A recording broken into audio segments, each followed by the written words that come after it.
de repente despertamos un día y todo cambió. En Disneyland, finalmente la verdad terminó superando la magia. Se terminó la magia. Pensábamos que nunca el parque temático más famoso del mundo iba a cerrar, pero la verdad terminó ganándole a la magia, como era el eslogan que teníamos cuando fuimos a predicar a ese sitio. La muralla china, que es la única que puede verse desde el espacio, no fue tan fuerte para detener el contagio. New York, la ciudad que nunca dormía, de pronto fue obligada a apagar la luz y a descansar a la fuerza. En este momento Manhattan duerme. Ya ningún camino quiere conducir a Roma. La frase que acuñaron nuestras madres, todos los caminos conducen a Roma. Hoy nadie quiere ir a Roma. El representante de Dios en la tierra se quedó sin fieles en su plaza y hasta él también tuvo que hacerse la prueba del coronavirus. Un día nos despertamos y los besos y los abrazos se transformaron en armas peligrosas y de pronto nos dimos cuenta que un virus se coronó como dueño del mundo, como si fuese una suerte de golpe de Estado a nivel global, ¿no? Como un gobierno de facto. Y de pronto, las fronteras que siempre se defendieron con guerras o con altos muros para que aquellos no pasen para acá, ni los de acá miren para allá, de pronto esos muros se quebraron con gotitas de saliva. Y empezó la equidad, la igualdad en este contagio. La igualdad que se reparte para ricos y para pobres, para ciudadanos e indocumentados. Porque de pronto, para los que viven en Estados Unidos, que saben la importancia de tener papeles, nos dimos cuenta que ahora es indistinto, la equidad es para todos.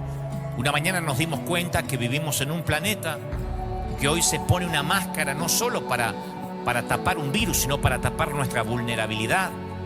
A veces rozando con la soberbia, fue como que tuvimos un golpe. Y digo tuvimos porque esto es una autocrítica a todos los que vivimos en este planeta, independientemente del país donde hayamos nacido o donde nos toque vivir ahora. ¿Qué hicimos? Bueno, algunos nos lavamos las manos para no reconocer nuestra responsabilidad. Como Pilato, nos dimos cuenta en pocos días, porque esto no es una cuestión de años, nos dimos cuenta que hoy una enfermera se volvió más indispensable que un futbolista, que ya nuestras conversaciones no hablan tanto de Ronaldo, de Messi, sino que ahora hablamos de enfermeras, de gente anónima que nunca van a ganar millones, ni sus pases se van a hablar en los portales de la red como si fueran jugadores de alta gama, pero hablamos de ellos. Un hospital se hizo más urgente que un misil, se apagaron luces en los estadios, se detuvieron los conciertos, los rodajes de las películas, Hollywood está en silencio, los servicios, las iglesias tuvimos que cerrar nuestras puertas, los encuentros masivos. Y entonces, en el mundo hubo tiempo y hay tiempo para la reflexión. Yo pienso que en esta semana no hay un ser humano que no haya reflexionado, que no haya reordenado prioridades. Y si no lo hiciste, seguramente lo estás por hacer. Porque 3 gotitas de mocos en el aire nos pusieron a valorar a nuestros viejos, a nuestros abuelos, a nuestra familia, a valorar a nuestra congregación, que muchos pastores dábamos por sentado. La gente va a estar ahí siempre. Y un día la gente ya no estuvo aquí, porque no puede, no porque no quiere. Muchos aprendimos cosas. Los que creemos que Dios nos liberó de la cautividad mental y también los religiosos. A mí me daba gracia, en un tono de broma, digo, que algunos que decían chau Flix a Netflix, me acuerdo por una película que satirizaba a Jesús y se rasgaban las vestiduras, saquen a Netflix. Los mismos, me consta que son los mismos. Ahora están diciendo en las redes, menos mal que tenemos a Netflix, nos quedó Netflix. Yo digo, los mismos religiosos que se rasgaban los vestidos, ahora volvían a suscribirse como hijos pródigos y Netflix los estaba esperando. Pero, digo, fuera de broma, fundamentalmente está pasando algo que solo ocurre, creo que en las guerras mundiales. El mundo entero está levantando los ojos al cielo. Yo creo que en las guerras mundiales pasa una cosa así, que el mundo entero está levantando los ojos al cielo. Y qué paradoja, justo ahora que las iglesias están cerradas, ahora que los templos, las sinagogas, las mezquitas, ahora que todas las religiones tienen que cerrar sus puertas es cuando la gente está buscando a Dios. O sea, Dios está demostrando que para que todos se vuelvan a Él, Él ni siquiera nos necesita a nosotros. No necesita nuestros edificios, es verdad. Dios no necesita, nosotros necesitamos el edificio. A mí me encanta River Arena porque es bonito, porque es lujoso, porque huele rico. Pero yo lo necesito. La gente, cuando tiene que buscar a Dios, en este momento no lo va a encontrar en un edificio. Y algo Dios nos empieza a mostrar. Hace poco yo vi a un ministro estos días tratando de justificar que su congregación siempre fue la única que tenía o que tiene la sana doctrina, pues siempre hay. Es un ministro que yo respeto y quiero mucho, por cierto. Es un hombre de edad y él siempre se jacta de que su iglesia, y apenas una o dos más creo que en todo el planeta van a ser salvas porque son las que tienen la sana doctrina. Él decía, ¿dónde está la cosecha que decían algunos que venía para este año? ¿Dónde están esos profetas que decían que su iglesia no paraban de crecer? ¿Dónde se van a esconder ahora? Y yo quiero decirte esto, no sé si ese querido hermano me va a mirar, pero hermano querido, yo quiero decir esto, lo vas a ver este año la cosecha, cuestión de días. Es verdad, el 2020 es el tiempo de la cosecha. Hasta tu iglesia, que no crece hace años, va a crecer, si es que lo crees. Pero de verdad te digo, y no solo, bueno, si no lo crees lo vas a ver pasar, como tantas veces te pasó. Pero si no, lo vas a creer y lo vas a ver. Esto es una palabra que yo digo de verdad. La cosecha del 2020 va a ser la más grande de la historia. Ayer me decía alguien, o antes de ayer me decía, cuando prediques el domingo, por favor danos ánimo. Bueno, este es el ánimo que viene de parte del Señor. Hoy las iglesias, las sinagogas, las mezquitas, los templos, yo creo que todos, sin distinción, porque no quiero decir nosotros las iglesias cristianas evangélicas, yo creo que todos se están preparando para dar la bienvenida y proteger a los desamparados. Algunos tendremos o tendrán la sana doctrina, otros no, pero todas las iglesias están prestas para abrir sus puertas y va a venir una gran cosecha. Y aquellos que tengamos una palabra y aquellos que tengamos la presencia de Dios en nuestra nave, vamos a poder acogerlos, ayudarlos, restaurarlos, solidificarlos. Y aquellos que no estén listos para la cosecha se la van a perder, pero viene una cosecha muy grande. Digo, porque algunos ahora es cuando dicen, no, es que los que decían cosecha, ¿dónde están ahora? ¿Cómo que viene? Va a ser grandioso. Esto va a ser como luego del famoso 9/11, del 11 de septiembre, donde el mundo cambió tal como lo conocíamos y las iglesias empezaron a crecer. Iglesias, congregaciones grandísimas empezaron a crecer a partir de aquella tragedia del día que el mundo cambiaba y lo veíamos por televisión. Esto es igual, la gente se está volviendo a Dios. Hace poco, la semana pasada, yo estaba en la oficina, estábamos preparando esta acción de salir a dar de comer a la gente y ayudar. Y entonces entra hacia mi escritorio alguien que pertenece a nuestro comité, a nuestro board, es un gran amigo, se llama Rob Owen, gringo. Y me dice, Dante, quiero decirte que los que han estado en la línea de batalla, los que han estado en territorio hostil, los veteranos de guerra, tienen una frase acuñada: nadie es ateo bajo fuego enemigo. Nadie es ateo bajo fuego. Por eso yo titulé este mensaje, nadie es ateo bajo fuego. Nadie lo es. No hay un solo ateo que persista en no creer en Dios cuando estas cosas empiecen a suceder. Nadie. Todo el mundo quiere volverse a Dios. Y ahí es cuando nosotros, los ministros, tenemos que estar listos. Ahí es cuando nosotros tenemos que decir, vamos a abrir las puertas de la iglesia, prepararnos para la gran cosecha. Yo no quiero tratar de empobrecer más tu día. No quiero entenebrecerlo más. No quiero que sientas que tu día se va a hacer más miserable que a lo mejor la desesperanza que ya tienes. Pero para muchas personas, la muerte es el temor final y es la gran incertidumbre. Cuando alguien muere, por lo general, oímos que mucha gente dice, no, es que está en un lugar mejor. Pero antes de que murieran tratamos con toda la fuerza de orar para que no se vaya a ese lugar mejor. O sea, se fue a un lugar mejor, pero siempre estamos orando para que no se vaya. Eso es porque hay incertidumbre. Woody Allen, el famoso actor, dijo alguna vez, yo no quiero vivir en los corazones de mis compatriotas. Porque le dijeron, si mueres heroicamente, vivirás en los corazones de tus compatriotas. Y él dijo, no, yo lo que quiero vivir es en mi departamento. Yo creo que nadie tiene ganas de inmolarse, porque siempre tratamos a la muerte como la peor palabra obscena. Y en lugar de decir simplemente, él murió, es como que introducimos un surtido de eufemismos. Decimos, pasó a mejor vida, se fue a un lugar mejor, se fue a casa, se quedó dormido, se fue de esta vida. Y si te gusta Shakespeare, puedes decir, se deshizo de las vicisitudes de la vida. Uno le puede poner el tinte poético que quiera, ¿no? Hay una página de internet que enumera 200 maneras de decir muerte sin mencionar la palabra muerte.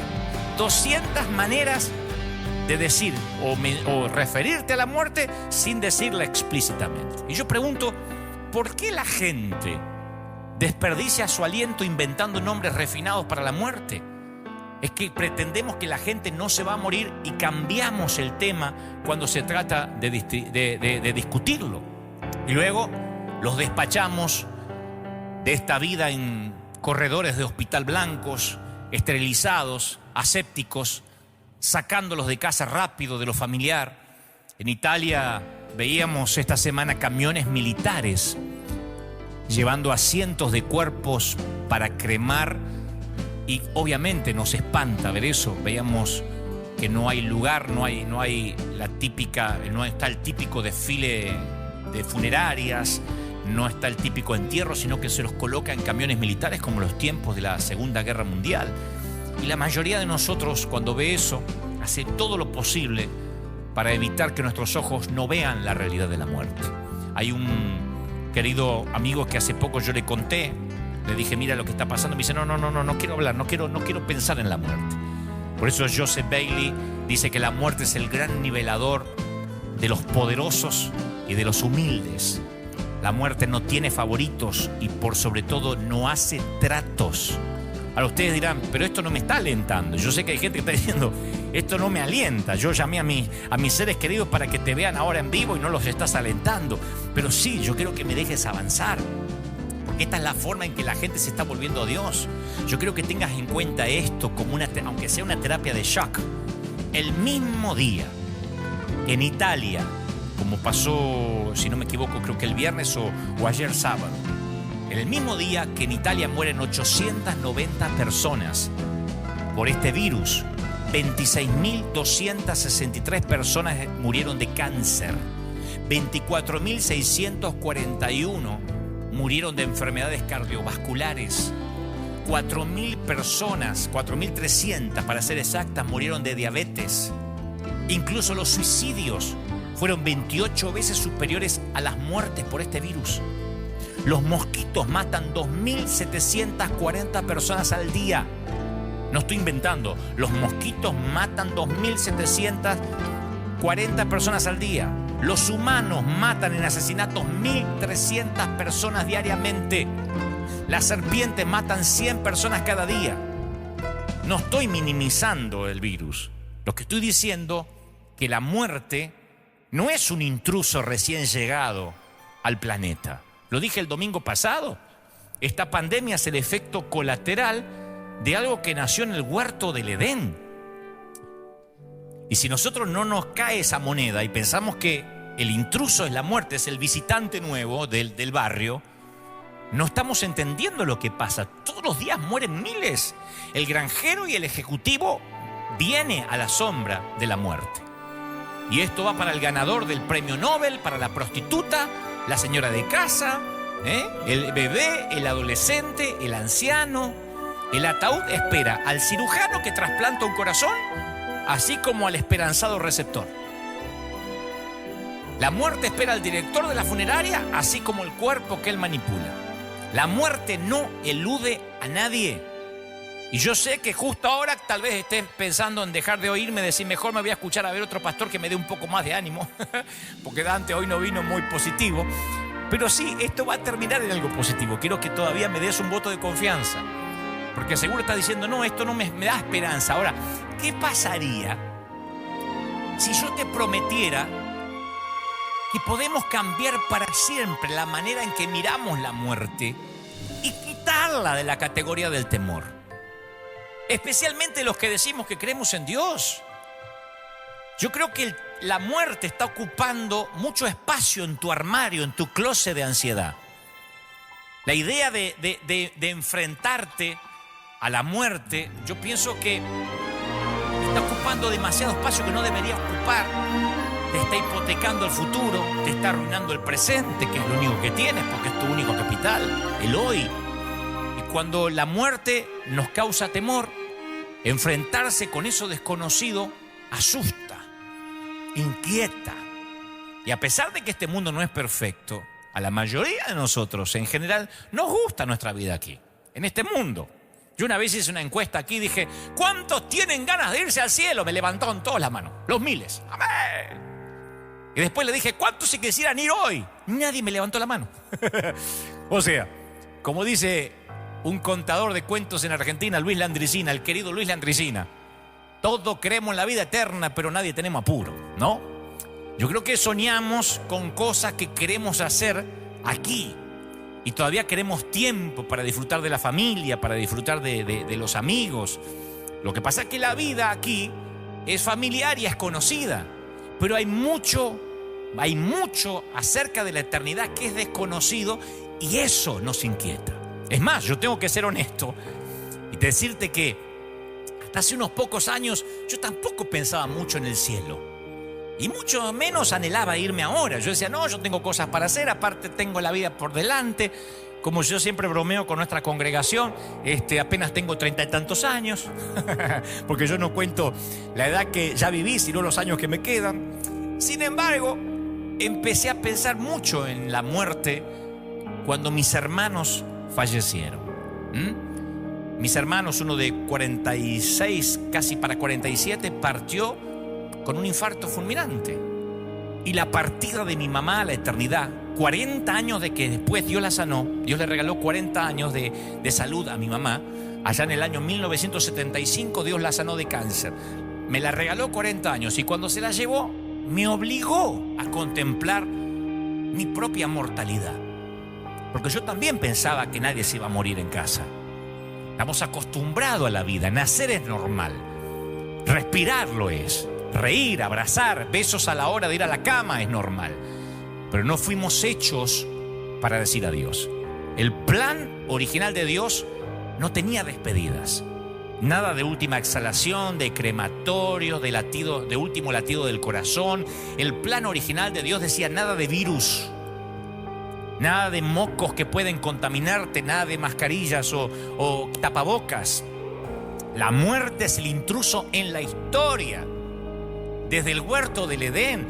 Pero esto no es que yo estoy cambiando el mensaje ahora, lo decimos cada domingo. La muerte es el intruso de toda la vida, el polizonte en nuestro barco, el que no encaja.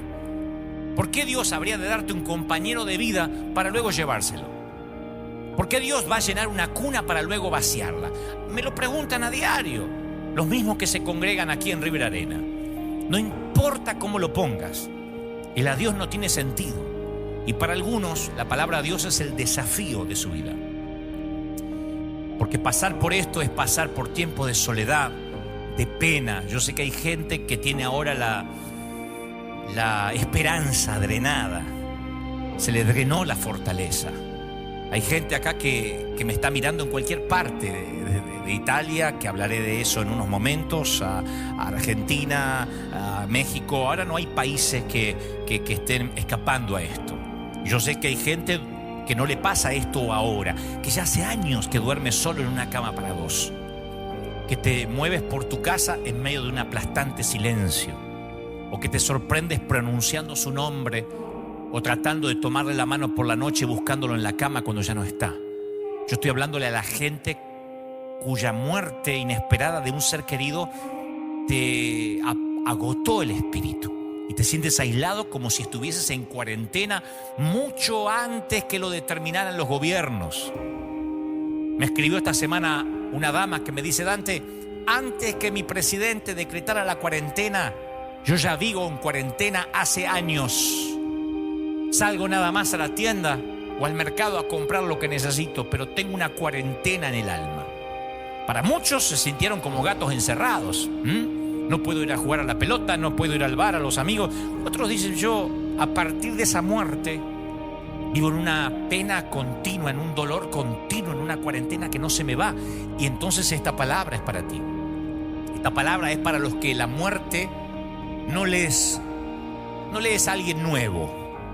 No es alguien que apareció ahora junto con las noticias en CNN o con los comunicados de prensa del presidente. Hay de los que dicen, sí, yo sé lo que la muerte duele.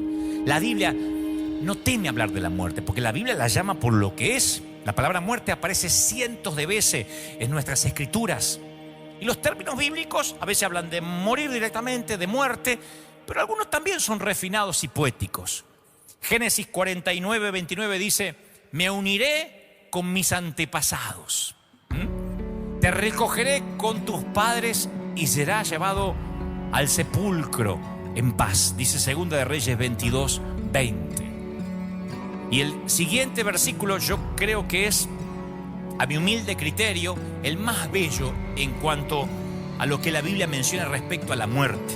Dice, al Señor le conmueve profundamente la muerte de sus amados. Salmo 116, 15.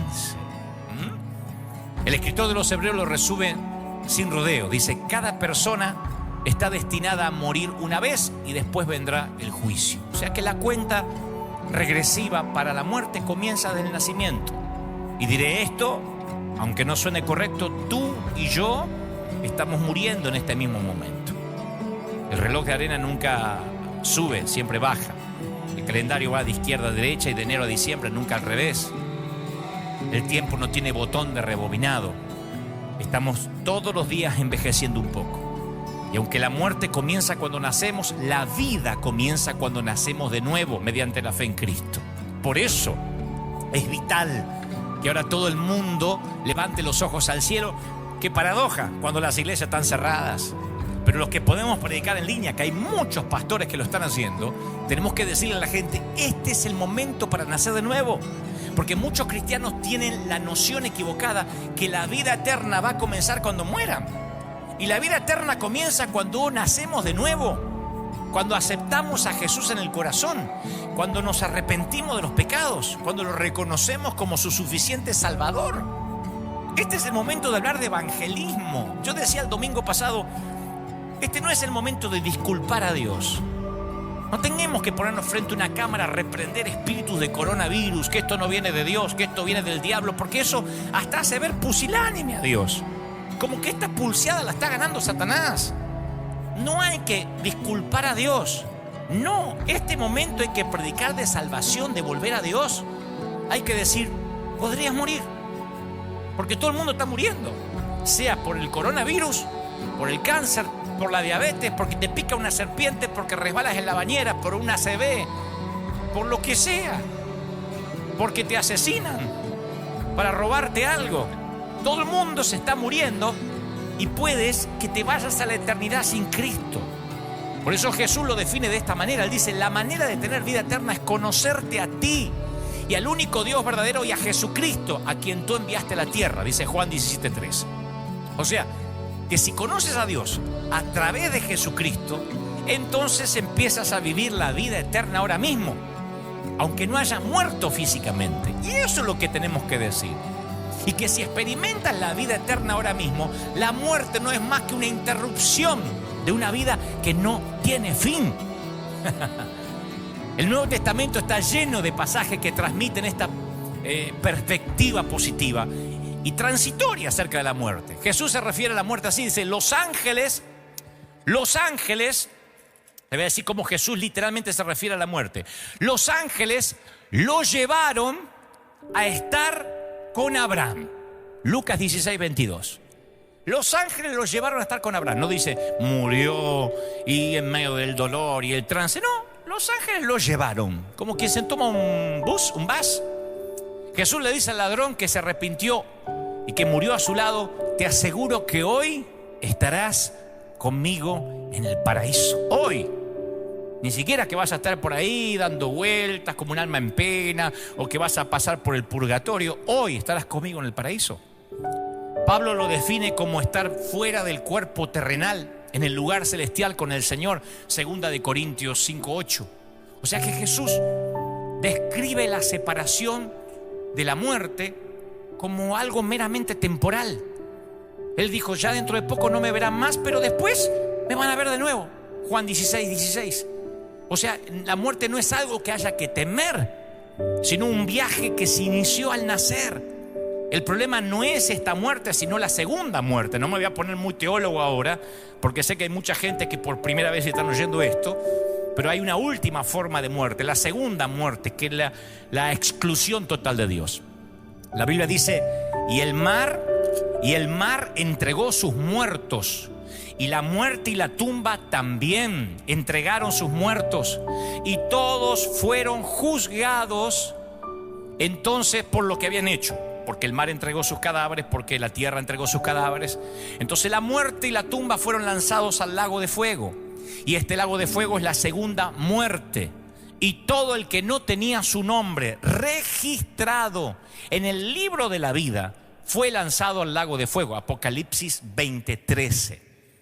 Yo intento hacer que este tema se entienda usando una pequeña fórmula matemática.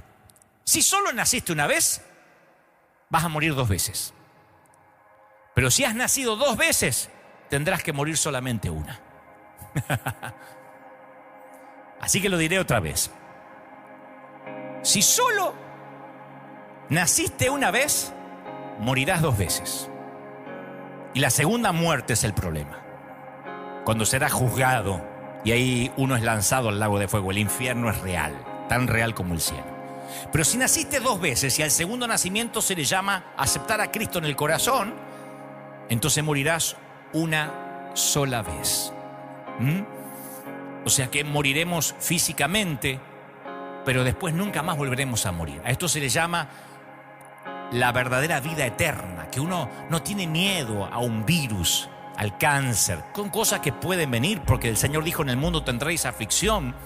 Pero a esto el Señor se refiere cuando Él dijo, yo soy la resurrección y la vida, y el que en mí cree vivirá aún después de haber muerto. Más claro, échale agua, che. Todo el que vive en mí y cree en mí jamás morirá. Aún después de que haya muerto, va a vivir. Todo el que vive en mí no va a morir. O sea que después de estar sentado al lado de cientos de lechos de muerte por mi tarea que me toca eventualmente hacer hace una década, yo he visto un patrón recurrente. La gente con una fe fuerte tiende a morir en paz. La gente que tiene una fe fuerte, el morir es algo que sabe, lo pone un poco triste porque se despide de sus hijos, de sus nietos, pero le dice hasta luego, nos vemos, se va con una paz. Es real. Yo he estado despidiendo personas, acompañándolos en el último capítulo antes de irse a la eternidad, más allá. Se van con una paz que es imposible describir con palabras. Y la gente sin fe tiende a morir en temor, en tormento. Por eso dije que el título de este mensaje, nadie muere ateo bajo fuego, nadie. Lo saben los veteranos de guerra. Cuando el fuego enemigo, cuando estás en el territorio hostil y las granadas enemigas explotan cerca tuyo, nadie deja de decir, Dios mío. Y el que nunca fue a la iglesia le pide al que tiene una pequeña Biblia metida en el bolsillo, ora por mí. Y cuando está allí muriéndose, por lo general no pasa como Hollywood lo retrata, que le dice, dile a mi novia que siempre la amé. Por lo general lo primero que piden es por su alma.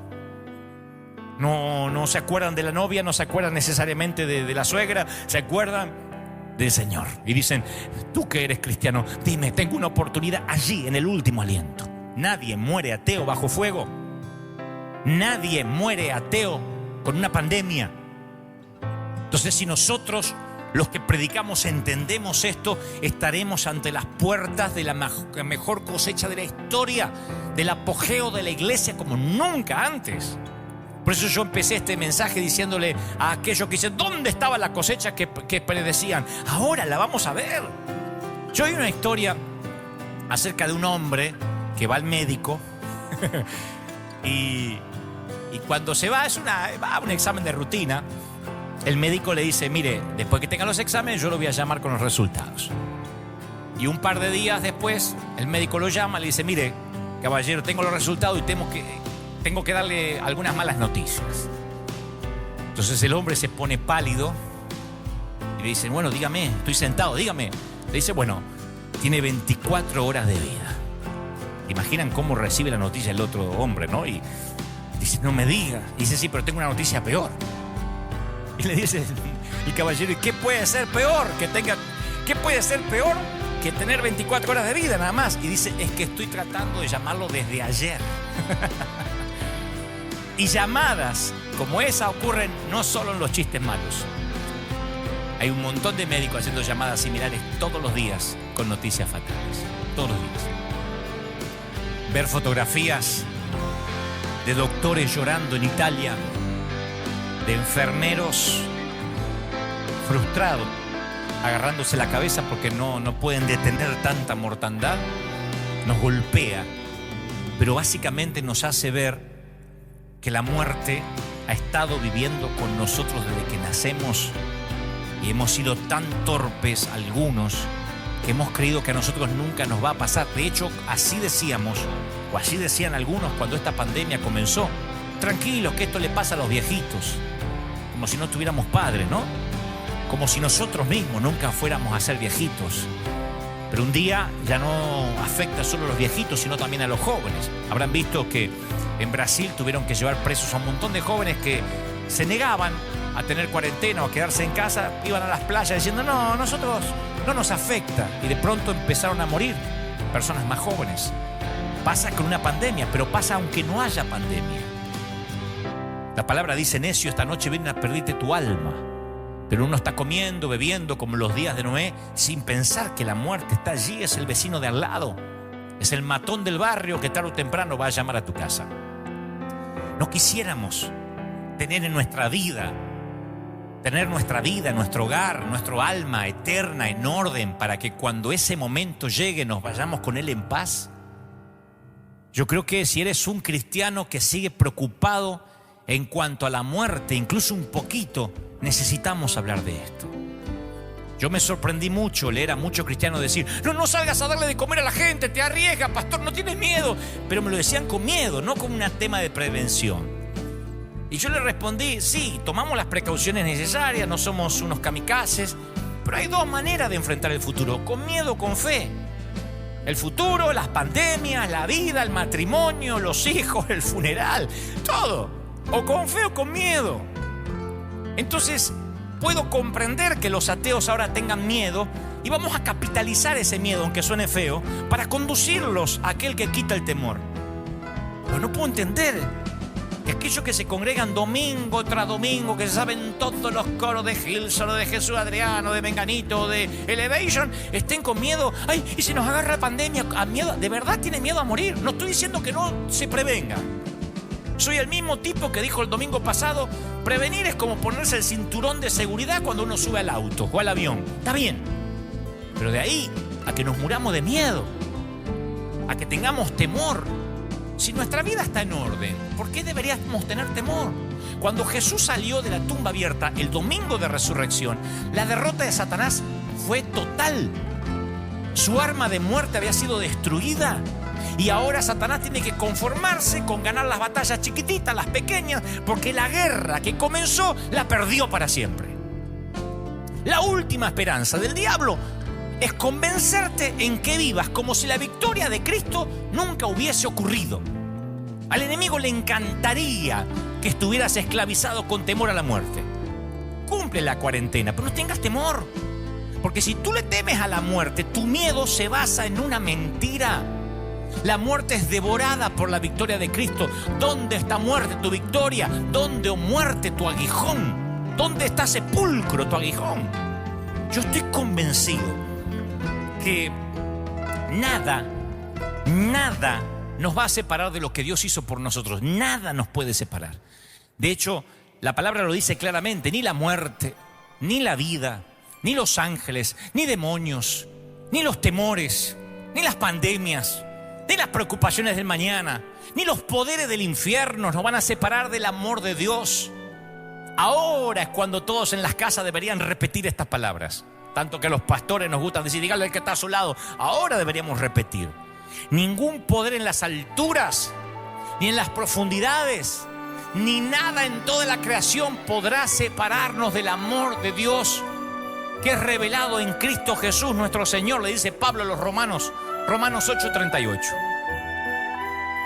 Entonces uno como cristiano ahora tiene que decir, bueno, a ver, ¿qué nos está mostrando el Señor? Digo los cristianos, que nadie muere ateo bajo fuego. Que nadie muere ateo bajo fuego. Y los que tenemos a Cristo y tendremos que morir de una forma u otra, lo haremos en paz, lo haremos elegantemente, lo haremos con nobleza. Si yo me tengo que morir, lo haré con nobleza, de pie. Sea con una ACV, sea con un cáncer, con la pandemia, voy a prevenir como me prevengo siempre y cuido mi salud, porque este es el templo del Espíritu, pero sin miedo, sin temor. La iglesia es la que tiene que tranquilizar a la gente. Y Dios se ocupó que nuestros edificios por ahora estén cerrados, de modo que nosotros como iglesia podamos tranquilizar a la gente a nivel vecino, en la calle, si nos toca ir a la tienda, a la farmacia. No sumarnos al temor.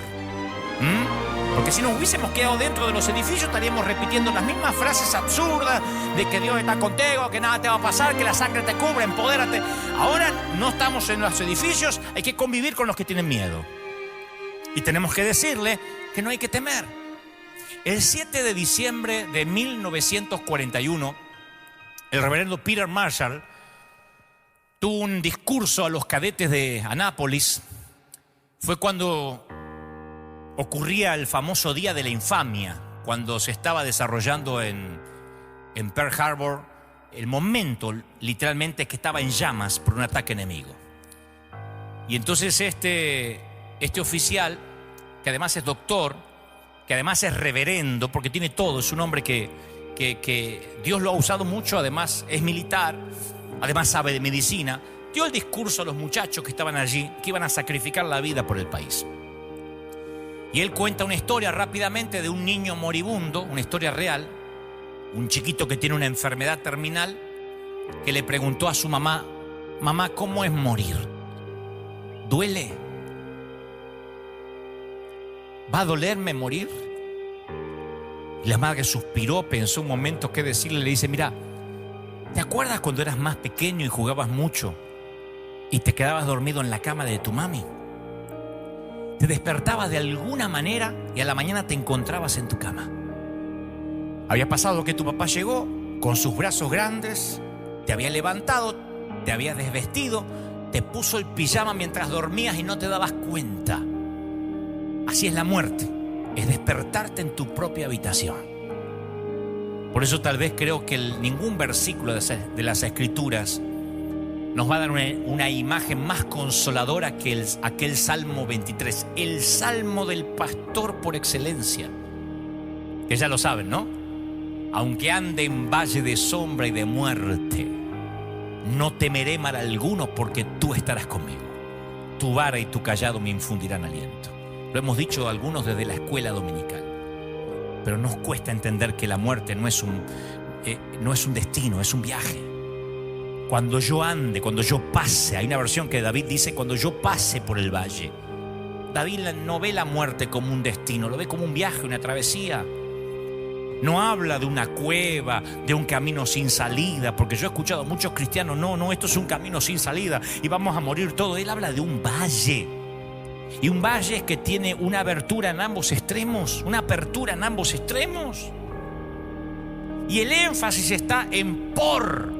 Aunque vaya por valles, indica un estado temporal, una transición, un camino brillante adelante, un futuro esperanzador. Y para los cristianos los problemas siempre son temporales.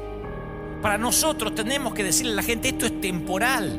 Me decía el otro día alguien, no digas que esto va a pasar. ¿Cómo no? Esto tiene fecha de caducidad. Dejaré de predicar si esto no pasa. Tiene fecha de caducidad. Porque para los cristianos todo lo que pasa es temporal. Y las bendiciones para los cristianos son eternas. Grábatelo. Los problemas para los que creemos en Cristo son temporales y las bendiciones son eternas. Para los ateos, las bendiciones son temporales y los problemas son eternos. Para el que no tiene a Dios, el auto de alta gama es temporal. La casa, la mansión en Beverly Hills es temporal. Hubo un príncipe que se contagió el coronavirus. O sea, es príncipe, vive en un palacio, sangre real, linaje sanguíneo azul. Y todo es temporal. Su problema es eterno. En cambio nosotros podemos tener problemas temporales, pero las bendiciones son eternas. Y querido, para Dios no hay callejones sin salida en sus mapas. No hay puntos muertos en su voluntad. No hay calles ciegas en su guía. La muerte es solo una sombra, aunque ande en valle de sombra. Me encanta eso, aunque ande en valle de sombra de muerte. Sombra de muerte. Fíjense lo quirúrgico que fue David. No dijo aunque ande por la muerte, dijo la sombra de la muerte.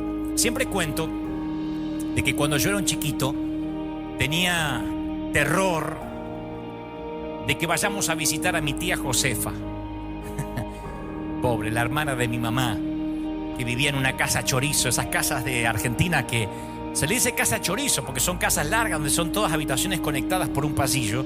Yo tenía terror porque al fondo del pasillo estaba el baño y cuando se hacía de noche en esa casa, ¡ay! La noche era un lugar fatídico, lleno de sombras aterradoras que parecían que escondían horrores impensables.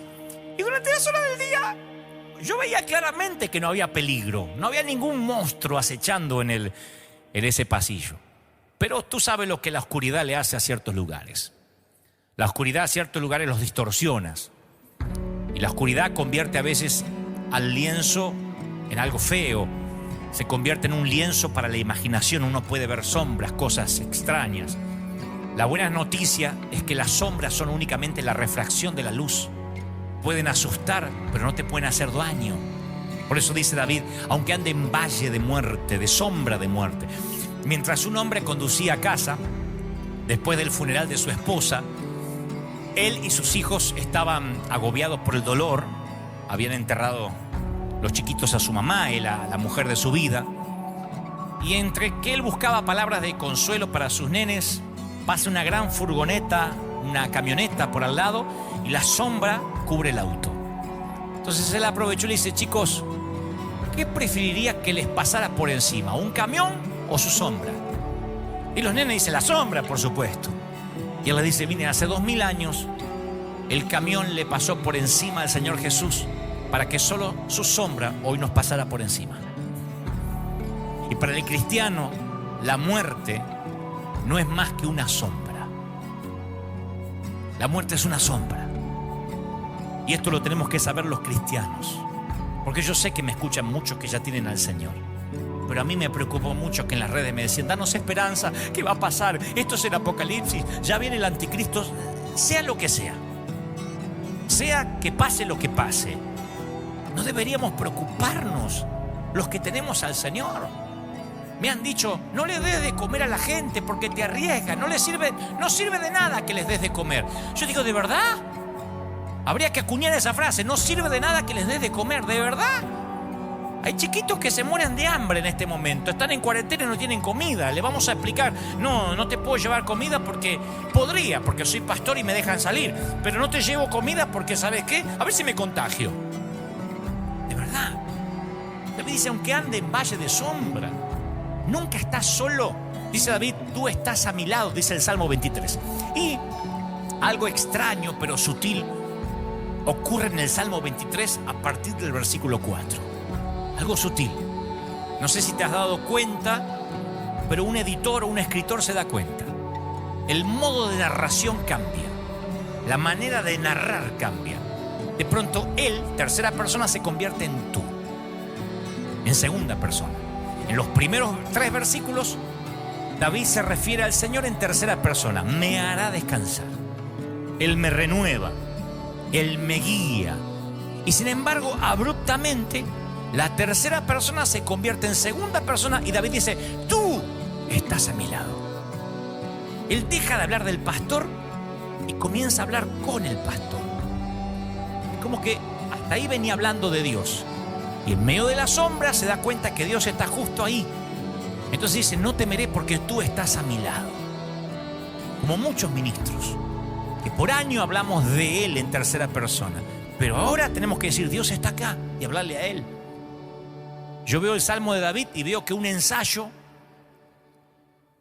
una tesis, se convierte en una conversación íntima. Está hablando de Él, está dando una suerte de conferencia en un seminario bíblico. Pero de pronto dices, tú estás aquí. Y esto tiene sentido únicamente si caminaste por el valle de muerte, de sombra de muerte. Porque uno piensa mucho en Dios y de repente uno se encuentra sumergido en una conversación con Él. Su presencia cambia de repente toda la línea de pensamiento. Yo con el paso de los años he hablado con mucha gente que viaja por sus caminos más oscuros y siempre me dicen que nunca han estado más conscientes de la presencia del pastor de pastores que cuando caminaban por esas sombras. Yo he notado algo muy curioso en todos estos días y principalmente en esta cuarentena que empezó en varios países. Me pongo a pensar mucho porque tengo que transmitir siempre a los oídos de la gente que Dios me presta lo que creo, Dios me dice. Entonces trato de reflexionar mucho más de lo habitual. Yo pensaba que si hay personas a las cuales hay que preguntarle cómo aguantar, cómo resistir, es a las mujeres. Entre los géneros, las mujeres son mucho más fuertes, siempre ante la muerte. En todos los funerales las mujeres permanecen en silencio, velando en la noche, casi no se mueven de ahí. Al igual que junto a la cruz, las mujeres son capaces de permanecer de pie, siempre. Ahora es cuando nos damos cuenta que cuando la Biblia habla de sexo débil, no está hablando de sexo debilitado, sino de la mujer que debe ser contenida, dignificada, ¿no? Porque se dice que el hombre lucha mientras tiene esperanzas. La mujer, en cambio, comienza a actuar con más intensidad cuando se da cuenta que ya no hay mucho que hacer. Quizás por eso las mujeres tienen el valor de estar junto al lecho del dolor y los varones, como nos sentimos inútiles, salimos al estacionamiento en un funeral a contar chistes malos. Y esto se vio al pie de la cruz con nitidez, porque para los apóstoles no había nada que hacer. Pero para María y las mujeres que la acompañaban, esos instantes eran valiosos y querían compartir esos instantes, grabarlos en su mente con sensibilidad maternal, sensibilidad femenina. Ahí las fuertes, ustedes van a ver que al pie de la cruz y en la tumba de Jesús, las fuertes eran las mujeres, porque lo femenino se caracteriza por su capacidad de espera. Por eso pueden quedar embarazadas. Los varones no aguantaríamos un mes de embarazo, diríamos ya. Trataríamos de inducir al parto prematuro, porque lo masculino siempre tiene objetividad, pragmatismo, pero mientras que para ellos el camino, para nosotros el camino es una necesidad para llegar. El embarazo acostumbra a las mujeres a la gestación, a la realidad, a los meses de angustia. Todas las mujeres en algún momento piensan, será normal, vendrá bien el parto, y se acostumbra a esperar. El hombre quiere ver resultados. Si él pudiera, abreviaría el camino. El hombre valora las metas, pero no disfruta la intensidad del camino. Y las mujeres tienen la capacidad de ser fieles en el silencio, en la espera, en los momentos fundamentales. Los hombres no sabemos qué hacer. Se prolonga la cuarentena. Yo he hablado con muchos hombres que dicen, no sé qué hacer en casa, tengo que escuchar a mi mujer, tengo que estar con mis hijos, y las mujeres están ahí. Hay mujeres que ahora están mirándome diciendo, sí, yo ya vivo en cuarentena, salgo de tanto en tanto, pero yo estoy criando chiquititos, no me puedo mover. Les hablo a las mujeres que para ir al baño tuvieron que hacerlo por años o por meses con la puerta entreabierta para mientras estar controlando al chiquito. Los varones sabemos esperar menos. Creemos que la vida hay que conducirla, hay que cambiarla, transformarla, y si no lo podemos hacer, nos sentimos inútiles. Los apóstoles no supieron qué hacer con su dolor y lo convirtieron ¿en qué? En miedo. Que no nos pase eso. No convirtamos esta espera, esta cuarentena en miedo. Los apóstoles actuaron, y cuando hubo que hacer algo práctico como bajarlo algo de la cruz, ahí estaban, lo llevaron a la sepultura también, pero llegaron al domingo sin esperanza. Mi pregunta es, ¿cómo estamos llegando al domingo de resurrección? ¿Cómo nos estamos preparando para la cosecha? Las mujeres compartieron el Gólgota con tal intensidad que fueron los primeros testigos de la resurrección. Por eso las mujeres en un funeral están ahí al lado del sepulcro, al lado del ataúd en silencio. Y los hombres tratamos de hablar, nos sentimos inútiles, impotentes ante la muerte que no podemos resolver. Yo creo que en este tiempo tenemos que aprender de las mujeres. Este tiempo es como un embarazo, con sentimientos encontrados. Aún la cuarentena, tenemos que preguntarle a las mujeres, a ver, ¿cómo se sobrevive a un embarazo? ¿Cómo se aguanta la ansiedad? ¿Cómo se aguanta la espera? Y a lo mejor ahora las mujeres tienen mucho para decirnos. Son las mujeres las que llaman al sitio web de nuestra iglesia para sembrar. Mayoría de mujeres que de hombres. Mayoría de mujeres que dicen, yo no trabajo mucho, pero quiero aportar. Porque la mujer sabe resistir mucho más de los que nos consideramos machos. Pero como digo siempre, macho no es porque uno nace simplemente varón. Uno puede nacer varón, pero ser hombre y resistir es una elección. Y las mujeres saben que tienen que resistir. Por eso yo tengo ahora una palabra para Italia, para España, para Europa, para esa gente que en nivel de mortandad o de pandemia o de ansiedad han perdido la esperanza. Hay un querido pastor a quien yo respeto y quiero mucho en España que me pidió un mensaje, un saludo para los pastores del viejo continente y me dice, dales una palabra. Y le digo, estamos todos iguales. Y me dice, no estamos todos iguales. Estos pastores han perdido la esperanza. A veces se le han muerto consiervos, se le han muerto diáconos, gente de la iglesia. Y yo creo que todas las despedidas están en el reloj del Padre. Si el salón del reino del trono tuviera un calendario, ahí habría un día que estaría con un círculo rojo y destacado con un marcador amarillo. Dios ha decretado una reunión familiar. Dice la Biblia, Él mismo dará la orden, los arcángeles atronarán, Él descenderá del cielo y los muertos en Cristo resucitarán. Ellos irán primero, luego el resto de nosotros que todavía estemos vivos en ese tiempo, seremos tomados en las nubes para reunirnos con el Señor. Estaremos caminando en el aire y entonces habrá una gran reunión familiar. Por tanto, consuélense unos a los otros con estas palabras. Pablo le dice eso a Tesalonicenses 4:16. No va a ser un día cualquiera, será el gran día. El arcángel lo va a inaugurar con un toque de trompeta.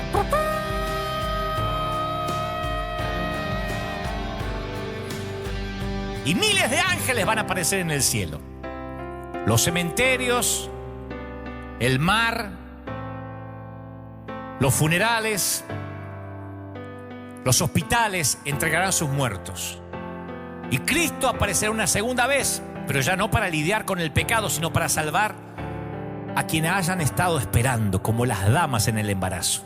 Eso dice Hebreos 9:28. Todo ojo le verá. Por eso dije al principio de este mensaje, nadie muere ateo bajo fuego. Hay un momento en que todo ojo levanta los ojos al cielo. Todos van a estar observando. Cuando Cristo haga esa reunión familiar, todo ojo le verá. Los que murieron, los que están vivos. Napoleón volteará la cabeza para ver. Los ojos de Martín Lutero, de Cristóbal Colón se van a agrandar. Los malvados déspotas van a presenciarlo, los dictadores, los mártires con sus túnicas blancas de paraíso. Y desde Adán hasta el bebé nacido justo en el estruendo de la trompeta, todos serán testigos de ese momento. Y el Señor va a respetar la decisión de aquellos que lo rechazaron, porque el Señor es un caballero y los va a desechar por la eternidad. Y luego va a bendecir el deseo de aquellos que aceptaron y los concentrará para una reunión familiar. Enjugará Dios toda lágrima. Amo ese versículo. Apocalipsis 21:4. Enjugará Dios toda lágrima de los ojos de ellos. La primera acción de Dios va a ser pasarle el pulgar así por la mejilla de cada hijo, como diciendo, a ver, shh, shh. No más lágrimas, a ver, no más lágrimas. Con los mismos dedos que formó el cosmos, te las va a secar. No más mocos, no más virus. Y este largo recorrido llamado vida va a culminar. Y los vas a ver a ellos, ¿eh? Por eso dije que este mensaje va para mis queridos amigos italianos, españoles, chinos. Habrá una gran reunión familiar con el Maestro. Por tanto, aliéntense con estas palabras. Tu futuro con quien tuviste que despedir es mucho más grande que el pasado que viviste con él. Esto se lo digo a los pastores, a ese querido pastor que me escribió que acaba de despedir a su mamá infectada. La muerte parece que a veces se lleva demasiado. Claro, porque no sepultamos solo un cuerpo, sino el matrimonio que nunca se efectuó, los nietos que no vamos a conocer, los años dorados que nunca conocimos. Sepultamos sueños. Pero en el cielo esos sueños serán realidad, porque Dios prometió la restauración de todas las cosas. Hechos 3:21 dice, Él restaurará todas las cosas. Y todas las cosas incluyen las relaciones. En el libro El cielo es real, cuenta la historia de un chiquito que durante su internación por una apendicitis, mientras estaba inconsciente, fue al cielo. Esto se hizo hasta devino en una película, en un filme. Y el papá de este chiquito, llamado Colton, habla del momento cuando este nene de 4 años le dice a su mamá, mamá, en tu barriga murió una bebé, ¿no? Los papás nunca le habían dicho, nunca le habían mencionado al niño de esa pérdida. Él era demasiado chiquito como para que procesara esa información. Y la mamá le dice, ¿quién te contó que murió una bebé en mi barriga? Y el nene le dice, el Señor me lo dijo. Y la nena me lo dijo, la bebé, me dijo que había muerto en tu barriga. Pero está bien, ella se encuentra bien, mamá. Dios la adoptó. La mamá le dice, ¿quieres decir que Jesús la adoptó? No, mami, Jesús no, su papá lo hizo. Y los ojos de la mamá se iluminaron y le dijo, ¿y cómo se llama la bebé? ¿Cuál es su nombre? Y dice, no tiene nombre. Me dijo que ustedes nunca le pusieron un nombre. Y está ansiosa porque tú y papá vayan al cielo a ponerle uno. Alguien está diciendo lo mismo respecto a ti en el cielo. Hay gente anhelando el día en que Dios haga esa reunión familiar. En el hogar final no hay adioses. De habitante de una tierra de adioses a ciudadano de un cielo de olas. De habitante de una tierra donde nos tuvimos en un momento que saludar con el codo, a un mundo sin lápidas, sin cementerios, sin ataúdes, sin morgues. Un mundo donde no se hagan funerales. ¿Te imaginas? ¿No más tierra sobre un cajón? ¿Te imaginas? ¿No más virus? ¿Te imaginas no tener ningún solo problema? Nunca más. Yo no sé si te gusta tu nombre, pero tendremos uno nuevo en casa. Al que venciere, yo le daré un maná escondido y una piedrecita blanca. Y en la piedrecita escrito un nombre nuevo, al cual ninguno conoce, sino solo aquel que lo recibe. Apocalipsis 2:17. ¿Tiene sentido? Me gusta. Príncipe, princesa, tigre, campeón, amor. Tu nombre terrenal se va a olvidar, porque el futuro es tan bueno que amerita un nombre nuevo. Estar en casa es tan bueno que ningún nombre común serviría, ni siquiera Dante, que suena tan bien. Así que si te han dicho perdedor, divorciado, separado, indocumentado, infectado, allá habrá un nombre nuevo. Y el mayor problema no es sentirte lejos de casa cuando lo estás, sino creerte que estás en casa cuando realmente no lo estás. Y esta tierra no es tu casa. A tu historia le falta el mejor capítulo, a tu concierto le espera la mejor canción. Un gran compositor guarda su mejor obra maestra para el final. Y Él te espera en casa. Cada segundo es un paso dado hacia esa eternidad. Cada aliento es una página que das vuelta, que te acerca a esa reunión familiar. Cada día es un kilómetro, una milla registrada. Ahora que todos los mapas se tiñeron de rojo con la presencia del virus, ahora cuando quienes venimos a dar esperanza vamos a ser bien recibidos bajo cualquier idioma y debajo de cualquier color de piel. Antes de la pandemia, cuando salíamos a repartir cosas, porque siempre amueblamos casas completas, no falta quien pregunta, pero yo soy católico, ¿eso importa? Porque a mí me manda cosas el curita. ¿Ustedes son gringos o son hispanos? Ahora, con la pandemia, nadie pregunta en qué creemos, de qué color es nuestra piel. Me gusta porque en estos tiempos deja de importar mi forma de vida, si tu fe no es la mía. Bastará que me anime yo a extender mi mano cuando nadie más lo quiera hacer. Y estoy seguro que este virus nos va a reconciliar con la muerte y con la vida. Fíjense ustedes, fíjense los que están sentados en la sala. ¿Desde cuándo no se juntan así? Desde el último partido en que jugó vuestro país. Desde un superclásico que no se juntaban todos juntos. Y ni siquiera hay cerveza, ni siquiera hay jolgorio. Miren lo que Dios tuvo que hacer para devolverle el altar familiar a las casas. Es que siempre, después de un gran diluvio, surge un pacto nuevo. Siempre. Después de un gran diluvio, surge un pacto nuevo. Así que yo pensaba, toda la semana pensé, ¿cómo tengo que orar? Yo no sé si a los pastores les es fácil orar. Yo me pregunté, ¿le pido a Dios por la cura ya? Cuando este virus llegó para igualarnos y que consideremos la vida eterna. Vieron que ya no hay discusión tanto de aborto, ni de salvemos las dos vidas, ni matemos a una. Vieron que ya no hay manifestaciones sobre inclusión de género, sobre cambiar nuestra manera de hablar. Vieron cómo se reorganizaron las prioridades, ahora es sobrevivir. Así que, ¿qué hago? ¿Le pido a Dios que detenga la pandemia? Cuando esta misma pandemia está haciendo que la gente busque a Dios, se va a detener. Nada más que yo no sé cómo orar. Le pido a Dios que cierre las puertas de las iglesias, que las vuelva a abrir, que las cierre. ¿Qué le pido a Dios? Porque justo ahora la gente comenzó a levantar altares en sus hogares. No lo habían hecho nunca. Le pido a Dios que no sea afectada la economía, cuando especialmente en Estados Unidos la economía siempre fue un Dios. Yo pastoreé una iglesia de algunas personas que dejaron de venir a la iglesia porque les salió un trabajo en domingo. Le digo, ¿y te vas a dejar de congregar? Y sí, pastor, hay que trabajar, hay que pagar el mortgage. Líderes que yo confiaba han tenido al crédito como su Dios. Y el sueño americano valía más que buscar la voluntad de Dios.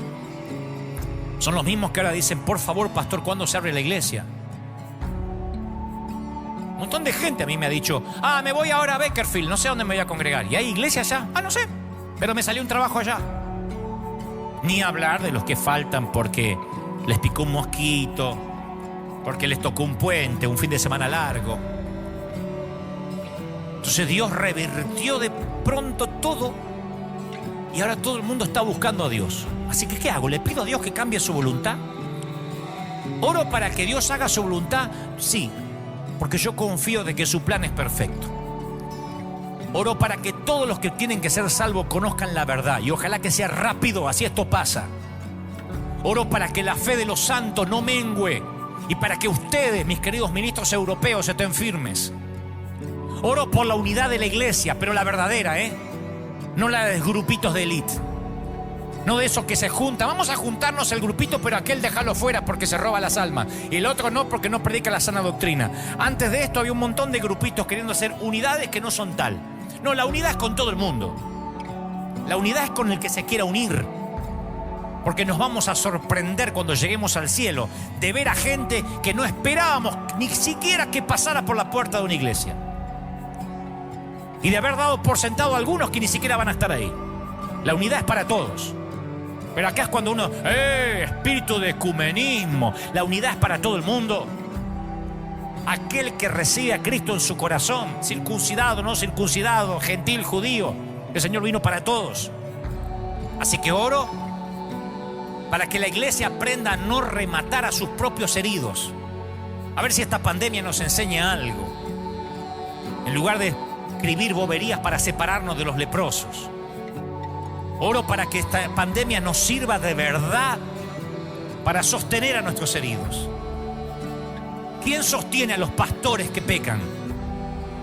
¿Quién los sostiene a aquellos que tienen matrimonios disfuncionales? A los pastores que luchan con hijos en las drogas. los rematamos. Decimos, yo no tengo nada que ver con él, la iglesia de Cristo no se parece a él. Eso hacemos nosotros. Las mafias se protegen.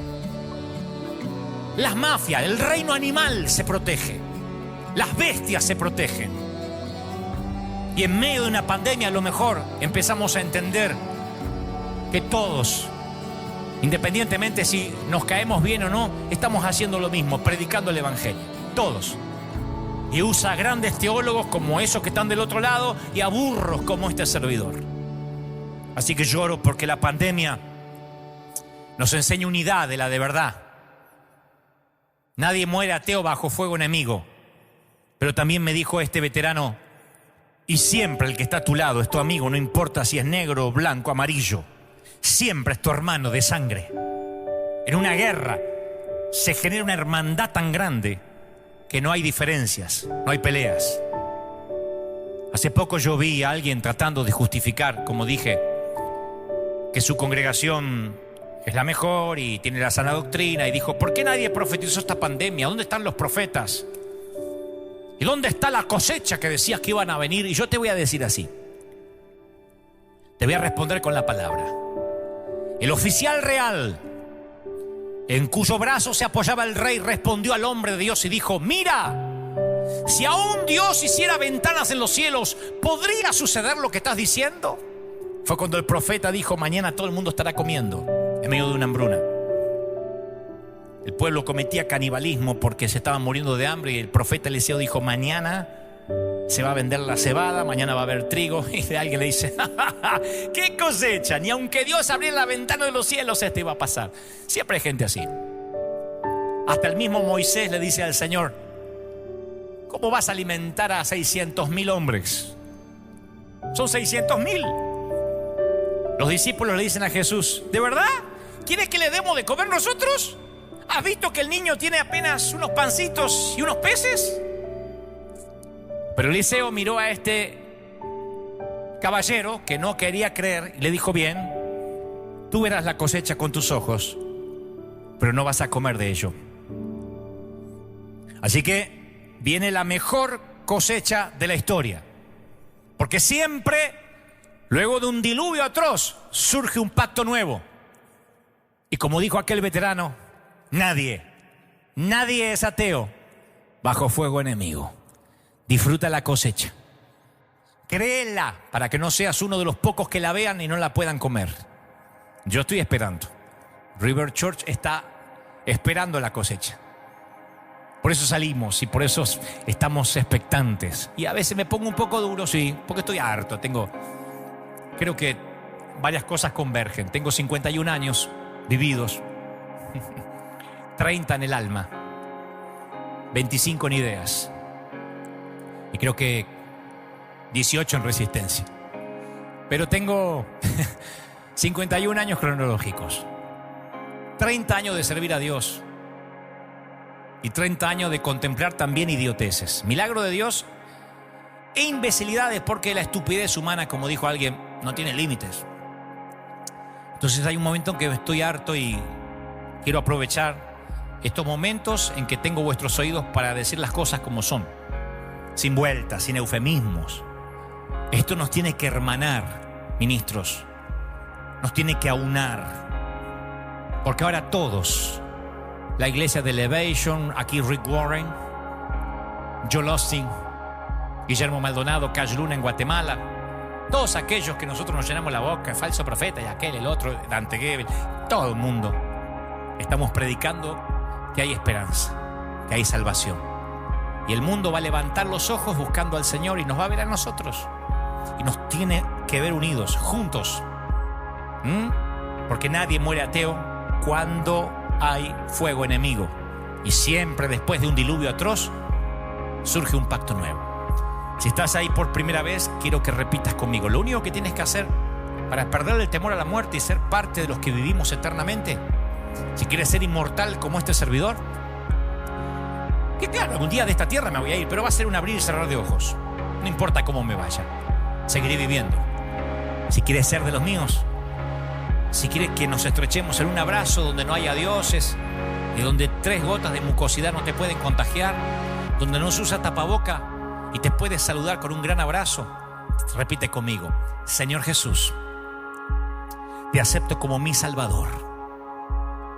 Gracias por morir por mis pecados.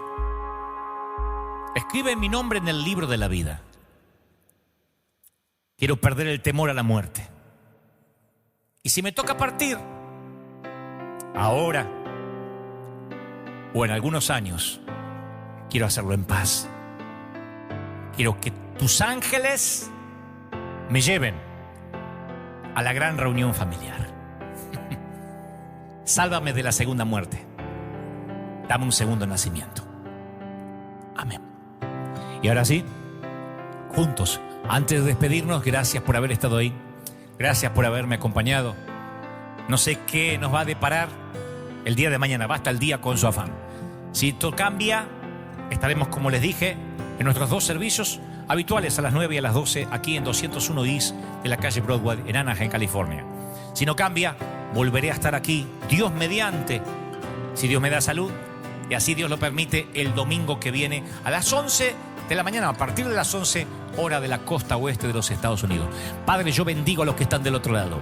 Bendigo a los que vieron esta transmisión. Declaro, Señor, que la mayor bendición para un ser humano aquí en la tierra sea derramado. Oramos por Europa, oramos por Asia, por África, por Oceanía, por todo el continente americano. Declaramos los 5 continentes que se hará tu voluntad, que el pueblo se volverá a ti, que levantaremos los ojos y nos humillaremos y nos volveremos a ti. Primeramente los ministros, luego los que sirven, luego los que se asisten a la iglesia, luego los ateos, y tú sanarás la tierra, perdonarás el pueblo, quitarás toda enfermedad, tú detendrás la mano de la muerte. Yo lo creo, yo lo declaro, yo declaro y creo que viene fecha de caducidad pronto, que esto termina, no sin antes hayamos entendido qué nos quieres mostrar. Gracias por los que me han brindado su atención, por los que están del otro lado. Gracias por todos los que están allí. Oro especialmente, subjetivamente, arbitrariamente por mi querida Argentina, porque ese es el país que me albergó durante 40 años y que pronto me verá regresar. Y yo oro por ellos. Bendigo a mis compatriotas. Oro, Dios, para que la bendición llegue a esos hogares. Oro por el presidente Fernández. Oro por la vicepresidenta Cristina. Oro por los senadores, por los diputados, por el ministro de Salud. Oro, Dios, por la policía, por gendarmería. Oro, Dios, por los que están a cargo de la seguridad de mi querida Argentina. Los bendigo. A los que están en casa, a los que todavía no entienden que tienen que quedar en casa y han tomado esto como vacaciones. Señor, venga una convicción de prevención, una convicción de responsabilidad. Yo bendigo a mi República Argentina. Me preparo para ese estadio de Boca a fin de año. Declaro, Dios, que será el mejor superclásico de la historia, que será un antes y un después de lo que luego vendrá. Declaro bendición en todas las áreas. Oro por mis queridos pastores de la República Argentina. Oro por mis queridos colegas, los que pelean palmo a palmo por las almas en la parte oeste, norte, sur, en toda la República Argentina, desde Ushuaia hasta La Quiaca. Bendigo los Estados Unidos de América, el país que hace 11 años me tiene aquí como su huésped. Lo bendigo, bendigo esta tierra. Sigo orando por nuestro presidente aquí. Sigo orando por el presidente, el comandante en jefe de las Fuerzas Armadas de los Estados Unidos de América, para que siga decretando días de oración, para que siga abogando, para que la oración vuelva a los colegios, para que los pastores sigan siendo sus consejeros. Y aun cuando nadie creía en él, en el tiempo que tú lo tengas en el sillón presidencial de la Casa Blanca, sea guiado por tu espíritu. Declaro bendición, y esa bendición quede en los hogares, en el cuerpo, en el alma y en el espíritu. Amén y amén. River querido, iglesia local, los extraño. Ojalá que nos vemos pronto. Chao, bendiciones, gracias por estar en vivo y nos vemos aquí, Dios mediante, y en las redes sociales a partir de mañana. Bye.